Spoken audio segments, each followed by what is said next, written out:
নমস্কার, কেমন আছেন সবাই? শহুরে সংসারের ইতিকথার আরেকটি ব্লগে আপনাদের স্বাগত জানাই। আজ হচ্ছে শুক্রবার আর এখন ঘড়িতে বাজে বিকাল 3:30। তো শীত শীত তো এই কারণে বিকাল 3:30 মানেই মনে হচ্ছে যেন এই বুঝি অন্ধকার হয়ে এলো। তো দুপুরে লাঞ্চ টাঞ্চ করে আমার কর্তামশাই একটু বাইরে গিয়েছিলেন আর শক্তিগড়ের ওই দিকেই গিয়েছিলেন আর কি কোনো একটা কাজে। তো আসার সময় শক্তিগড় থেকে ল্যাংচা নিয়ে এসেছেন। তবে আমি জানতাম না যে উনি শক্তিগড়ের এদিকেই কোনো কাজে যাচ্ছেন, বা আমি বলিও নি যে শক্তিগড় থেকে ল্যাংচা আনতে। তো যখন ল্যাংচার প্যাকেটটা দেখলাম আর এই শক্তিগড়ের মানে ল্যাংচার দোকানের লিফলেটটা দেখলাম, আমি তো ভীষণ এক্সাইটেড হয়ে গেলাম। শক্তিগড়ের ল্যাংচা, এই শক্তিগড়ের ল্যাংচার পিছনেতে অনেক রকমের অনেক ইতিহাস রয়েছে। তবে সেই ইতিহাস আমাদের কাছে সত্যি ইতিহাস, সেই ইতিহাসের মর্মভেদ করা এখন আমার পক্ষে সম্ভব নয়, কারণ সেই ইতিহাস অনেক আগে জানতাম, এখন আর সেই মতো মানে সেইভাবে কিছু মনে নেই।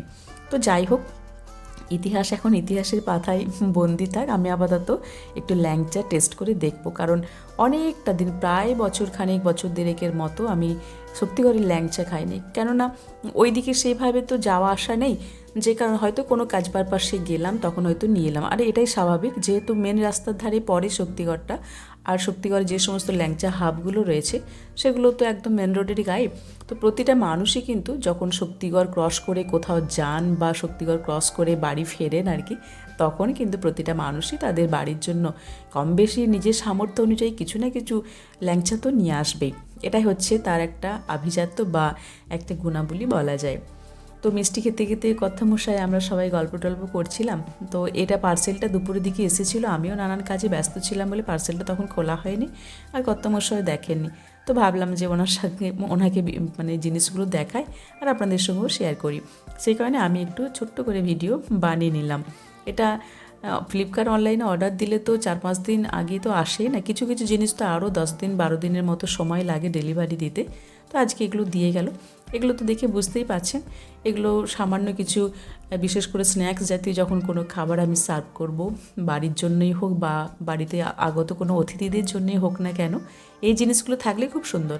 এই ছোট্ট একটা বাটির মতো রয়েছে সেটিং করা একদম, এখানে একটু সস দিলাম বা কিছু চাটনি দিলাম, আর বাকিটাতে হয়তো কিছু স্ন্যাক্স, যাই হোক। তো এগুলো হচ্ছে যে খুব উপকারী, মানে আলাদা করে আমাকে সসের জন্য বা চাটনির জন্য কোনো রকম প্লেট বা ছোট্ট কাপ বাটি এগুলো শেয়ার করার কোনো দরকার হয় না, একটার মধ্যে কিন্তু হয়ে যায়। আর জিনিসের ডিজাইনটাও কিন্তু খুব সুন্দর, তাই না, পুরো ডিম্বাকৃতি মতো। তো আমার ভীষণ ভালো লেগেছিলো, আমি নিলাম। এবং দামটাও খুব বেশি নেয়নি, খুব অল্প দামের মধ্যেই পাওয়া যায়, কারণ ফ্লিপকার্টে তো ওটাই অল্প দামের মধ্যে কিন্তু অনেক সময় অনেক কিছু জিনিস, পছন্দের জিনিস আপনি ওখান থেকে সংগ্রহ করতে পারবেন। তো সন্ধ্যা যেহেতু হয়ে এসেছে, ঘণ্টাখানেক সময় ইতিমধ্যেই কেটে গেল, তো সন্ধ্যা হয়ে এসেছে। আজকে সন্ধ্যার সময় একটু লুচি বানাবো, কারণ কয়েকদিন মানে কিছুদিন হলো লুচি খাওয়া হয়নি। আর যেহেতু এখন কড়াইশুঁটির সিজন বলা যায়, তাহলে বাড়িতে কড়াইশুঁটি ছিল, তো ভাবলাম আজকে কড়াইশুঁটি দিয়ে একটু বেশ লুচি বানানো যাক। কারণ সন্ধ্যা তো মানে সকালের দিকে হলে হয়তো কচুরি বানানো হতো, কিন্তু এখন যেহেতু মানে ডিনার করব, তাহলে ডিনারের জন্য এই রকমের একটা লুচি আমি বানাবো। তো হালকা করে মোটামুটি আমি মটরশুঁটিটাকে সেদ্ধ করে নিয়েছি, আর এখন মটরশুঁটিটা একটু ব্লেন্ড করে নেব। সেই জন্য কিছুটা কাঁচা লঙ্কা আর ধনেপাতা দিয়ে আমি এটা ব্লেন্ড করে নিলাম। আর এটা সম্পূর্ণ নিরামিষ লুচিটাই বানানো হবে, এর মধ্যে কোনো মানে আমিষের মিশ্রণ থাকবে না। তো আমি এটা বেটে নিয়েছি। কাঁচাটা করে হয়তো কাঁচা মটরশুঁটিটা ব্লেন্ড করেও আমি করতে পারতাম, কিন্তু দেখলাম যে সেটাকে আবার আরও বেশি করে হচ্ছে যে একটু সমস্যা হতে পারে, তখন সেটাকে আরও বেশি করে মশলা টশলা দিয়ে বাটতে হবে, কারণ কাঁচাটার মধ্যে একটা আলাদা স্মেল থাকে। তো সেই কারণে আমি এটাকে অল্প করে বয়েল করে নিয়েছি, নিয়ে তারপরে করে নিলাম। আর কি বলুন তো, মানে কড়াইশুঁটির এই যে সবুজ আবরণটা, সবুজ যে রূপ লাবণ্যটা, এটা না আমাকে তো ভীষণভাবে আকৃষ্ট করে। মানে এত সুন্দর লাগে দেখতে, আমি তো জাস্ট মানে ভাষা হারিয়ে ফেলি যে কড়াইশুঁটির এই লাবণ্যটাকে আমি কিভাবে ব্যাখ্যা করব। অনেকে আমার জানেন খুব ইচ্ছা আছে কড়াইশুঁটির শাকটা খাওয়ার জন্য, কারণ শুনেছি কড়াইশুঁটির শাক নাকি ভীষণ খেতে মিষ্টি সুস্বাদু হয়, এবং কড়াইশুঁটির যে শাকটা হয় আর কি, সেটা নাকি ওই ছোট মাছ, যেগুলো আমরা সাধারণ ভাষায় যেগুলো চুনো মাছ বলি, একদম ছোট ছোট মাছ, বিশেষ করে নদী থেকে যদি সেই চুনো মাছগুলো সংগ্রহ করা যায় আর কি, তাহলে সেই মাছ দিয়ে কড়াইশুঁটির শাক রান্না করলে একটু ঝোল ঝোল মতো হয়, খুব বেশি ঝোল নয়, একটু গায়ে গায়ে ঝোল থাকে আর কি সবজিটার। তো ওইভাবে নাকি রান্না করলে জিরে ফোড়ন দিয়ে, কাঁচা লঙ্কা জিরে ফোড়ন দিয়ে নাকি খুব সুস্বাদু লাগে। কিন্তু দুর্ভাগ্যের বিষয় কি জানেন, আমাদের এখানে কড়াইশুঁটির শাকটা বাজারে সেভাবে পাওয়া যায় না। কারণ সবাই তো কড়াইশুঁটিটা চাষ করেন, বেশিরভাগ তারা তো কড়াইশুঁটি মানে কলাইটার জন্যই তো চাষ করেন। আর গাছটা সবসময় বাজারে পাওয়া যায় না, আর যদি বা পাওয়া যায় তাহলে কিন্তু গাছটা একটু বেশ ডাঁটা বুড়ো হয়ে যায়, মানে একটু হচ্ছে বয়স হয়ে যায় শাকটার। একদম কচি যে শাকটা সেটা খেলে কিন্তু আরও বেশি সুস্বাদু হয়। তো যাই হোক, আমার হচ্ছে যে মোটামুটি কড়াইশুঁটি মানে মিশ্রণটাকে আমি বেটে নিয়েছি, আর সেখানে এটাকে ফ্রাই করার জন্য আমি দিলাম একটু হিং আর একটু জিরে ফোড়ন। ব্যাস, তেলের মধ্যে জিরে ফোড়ন এসব দিয়ে আমি কিন্তু ওটাকে সাঁতলে মানে কি বলবো ফ্রাই করে নিয়েছি। আর এখন ওটা তো ঠান্ডা হতে সময় লাগবে, ওটা ঠান্ডা হোক একটু, আমি ততক্ষণ এদিকে আটাটা মেখে নিই। আমি আটার কিন্তু লুচিটা বানাচ্ছি, ময়দা দিয়ে লুচিটা বানাচ্ছি না, কারণ বেশিরভাগ সময় আমার বাড়িতে আটা দিয়েই লুচি, তারপরে রুটি এই ধরনের জিনিসগুলো হয়, বা পরোটা, এগুলো সব আমি হচ্ছে আটার সাহায্যেই করি। তো এখানে আমি অল্প পরিমাণ লবণ আর একটু হচ্ছে যে কালো জিরে আর একটু এখন তেল দিলাম, একটু চিনি দিলাম, দিয়ে এটাকে আমি একটু ভালো করে বেশ মাখিয়ে নিচ্ছি, মথে নিচ্ছি, নিয়ে তারপরে নর্মাল জলে আমি এই আটাটাকে মেখে নেব।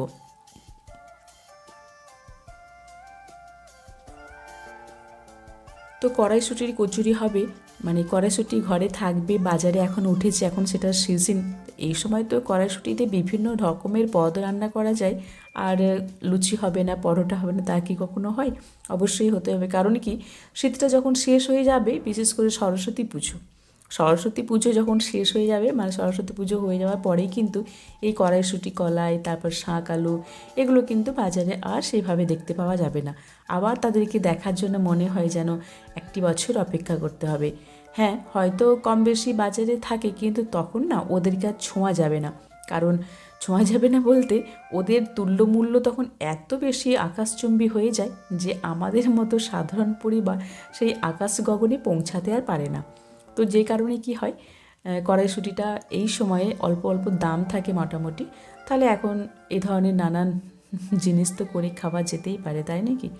তা আমি মোটামুটি আমার মানে আটাটা মাখা হয়ে গেছে, আর এটাকে আমি এখন উপর থেকে অল্প পরিমাণ তেল করে এটা আমি ঢাকনা দিয়ে একটু রেখে দেবো। মিনিট 5-7 বা 10 মিনিটের মতো রাখলাম, রেখে তারপরে আমি আবার এটা হচ্ছে যে লুচিগুলো বেলে নেবো একে একে, তারপরে ফ্রাই করে লুচি মানে ছেঁকে নেবো, তারপরে গপ গপ করে খাওয়া হয়ে যাবে। তো মোটামুটি হচ্ছে যে এই হচ্ছে ব্যাপার। তো চলুন, আমি মোটামুটি মিনিট 10 মতো এটাকে রেখেছিলাম, আর এখন একটু ভালো করে মথে নেব। আর ওই ডেকচিটার মধ্যে হচ্ছে না মথা, সেই জন্য আমি এই পাটাটার মধ্যেই ভালো করে একটু মথে নিচ্ছি। দিয়ে তারপর হচ্ছে যে লুচির শেপে কিছু ডেলা করে নেবো ছোটো ছোটো, নিয়ে তারপর আমি লুচিটা ছাঁকতে শুরু করব। তো আপনারা বলুন, আপনারা কারা কারা এই শীতের সিজনে, বিশেষ করে অগ্রহায়ণ মাস, পৌষ মাস, ইভেন যখন এই কড়াইশুঁটি বাজারে উঠেছে তখন থেকে আপনারা কারা কারা এই কড়াইশুঁটির কচুরি খেয়েছেন অবশ্যই জানাবেন, এবং কারা বেশি পছন্দ করেন, ভালোবাসেন। তবে হ্যাঁ, দোকানে মানে মিষ্টির দোকানে বা বাজারের স্টলে যে সমস্ত কড়াইশুঁটির কচুরি পাওয়া যায়, তাদের মতো হয়তো আমরা বানাতে পারবো না, কারণ তাদের সেটা প্রফেশন এবং তারা সেটা প্রফেশনালি বানান, বা তাদের অনেক কিছু টিপস অ্যান্ড ট্রিক্স থাকে।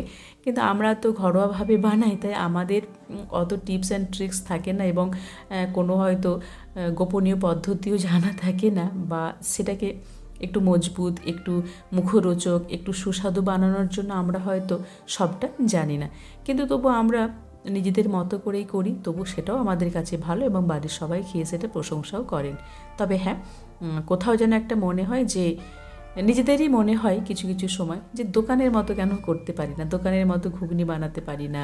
যতই বানাই না কেন, তবুও নিজেদের মনে মনে মনে হবে যে দোকানের মতো হয়নি, দোকানের মতো কড়াইশুঁটি কচুরি হয়নি, দোকানের মতো হিঙের কচুরি হয়নি, বা দোকানের মতো ঘুগনি হচ্ছে না, সিঙ্গারা হচ্ছে না। এই ধরনের বিভিন্ন অভিযোগ কিন্তু নিজের কাছে নিজেদেরকেই করতে হয়। সবার সামনে হয়তো বলতে পারা যায় না, সবাইকে সেটা জানানো যায় না, কিন্তু হয়তো আমার তো হয়, আমি তো সেটা স্বীকার করি। হয় হ্যাঁ, আমি সেটা নিজের কাছে স্বীকার করি, অন্যের কাছে হয়তো স্বীকার করি না। তো আমি একটু মোটামুটি একটু বড় আকারে নেচিগুলো কেটেছি এবং লুচিগুলো একটা একটা করে বেলে নিচ্ছি।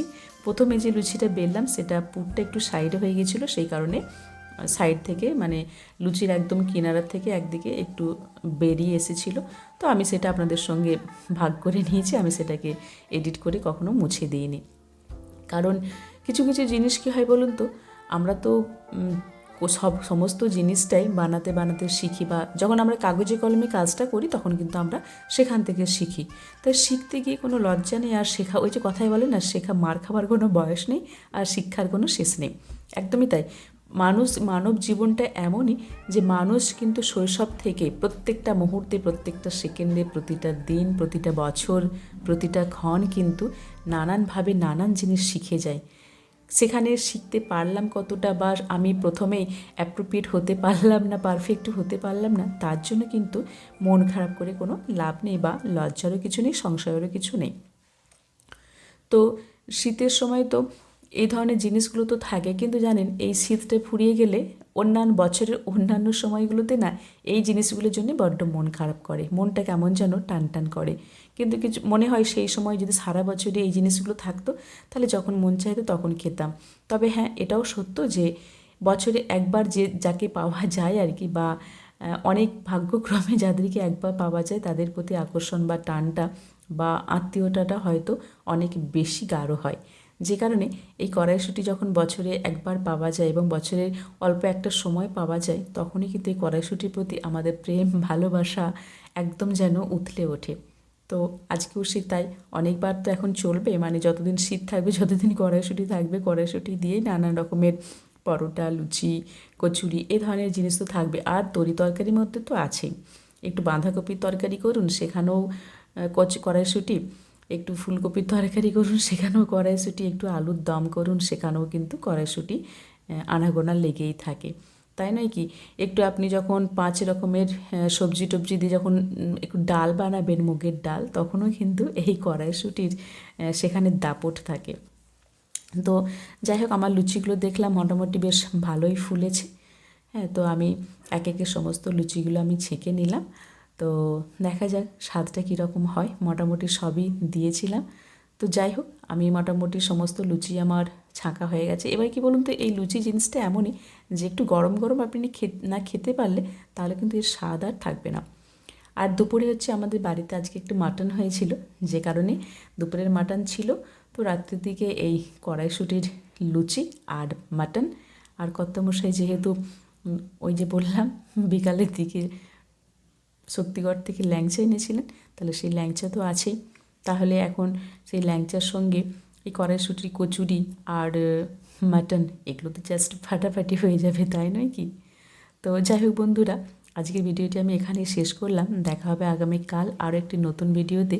ততক্ষণ আপনারা সকলে ভালো থাকবেন, সুস্থ থাকবেন, সাবধানে থাকবেন। আর অবশ্যই জানাতে ভুলবেন না আজকে আমার ভিডিওটি আপনাদের কেমন লাগলো। ভিডিও যদি ভালো লাগে তাহলে অবশ্যই একটা লাইক, কমেন্ট, শেয়ার করে দেবেন। তো আজকের মতো বিদায় নিলাম। সকলে ভালো থাকবেন, সুস্থ থাকবেন, সাবধানে থাকবেন। নমস্কার, ধন্যবাদ।